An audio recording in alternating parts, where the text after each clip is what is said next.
So I know in the last video I said I wasn't going to do a lot of work on this. Um, I couldn't really resist. The problem is that last week, unfortunately, my granddad passed away, and to try and keep my brain occupied, I just got home and got on with this. I didn't really think. I just wanted to keep myself busy.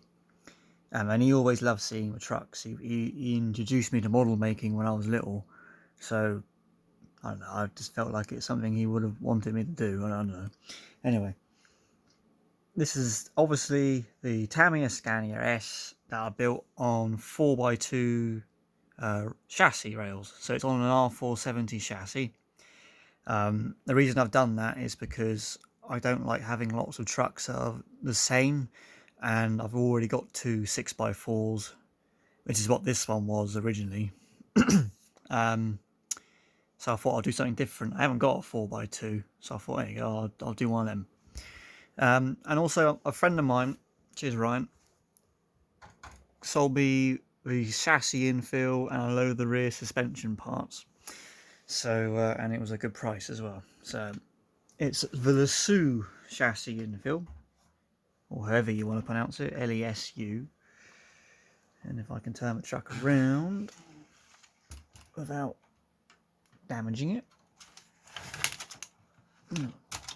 There we have these little lockers which have little handles on, and when you open it,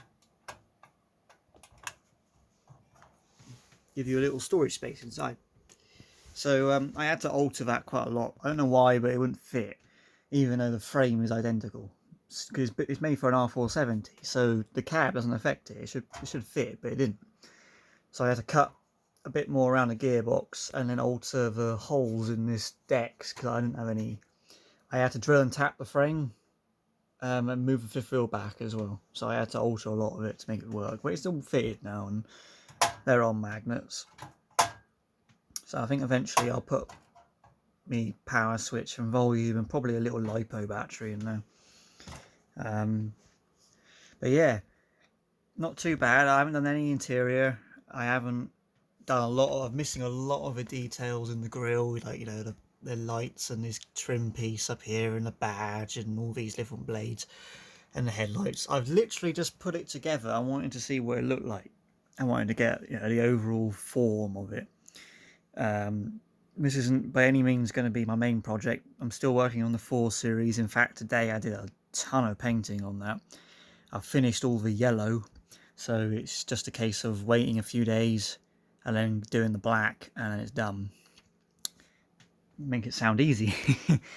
But yeah, this kit's really nice. I know a lot of people in the hobby who already have one of these is a 3D printed one, and usually they have opening doors. But I don't think this is bad by any means. It's a really nice kit. The only annoying thing is these little metal things are a pain in the ass to put on. I found it a bugger anyway, but I love the fact they've included proper mirrors, unlike the other Scanias, which came with that stupid plastic square on a metal piece of bar. I don't know why they did that. But proper mirrors, and they've got this little notch in behind this top clasp that stops them in the right position. So that's nice. Super single wheels, that's really cool on the front. And yeah, I'm not entirely sure colour of what I'm going to do with this yet. I'm thinking purple, maybe purple and gold. I got some gold paint, so that might be an idea. Something a bit different. And I've got some stacks possibly being made. Speaking. If you're in the UK and you're in this hobby, you know who I'm talking about. A guy who makes stacks. He's already making a ton for this cab because it's taller. I think it's about 30mm taller than a normal Scania. So he's already making up some stacks, and I've asked him to make me some specific style, which he's going to do. And I'm speaking to the bloke who I brought the 4 Series grill off about a rear cross member. I don't want to show too much yet, but it's like a battery cover with the Vabis symbol embossed in the back. It's got an air tank underneath and then 2 wheel chocks. Again, doing something different. and then I'm going to put the standard rear lights on, I think that's what I'm going to do. I'm not fully sure yet. I have to adjust those because they won't fit a 4x2, because of course this is the rear mount for the leaf spring. It's really far back, so I'd have to cut the stock lights a little bit to make them fit. But my plan is to take this to the Nationals on the back of my brooder, which is there. Minion socks, yeah.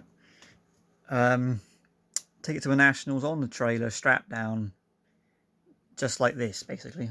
Because I don't want to do any more to it, because I can't do any of the interior, because I'll have to start sticking stuff together. I don't want to do that until I've painted it. And there's lots of small details. Like, I haven't got any lights for it yet. You know, I mean, it's something that I'm going to do in the winter. I think this won't be painted this year. This will be next year's paint job, because the 4 Series is the project I really want to work on.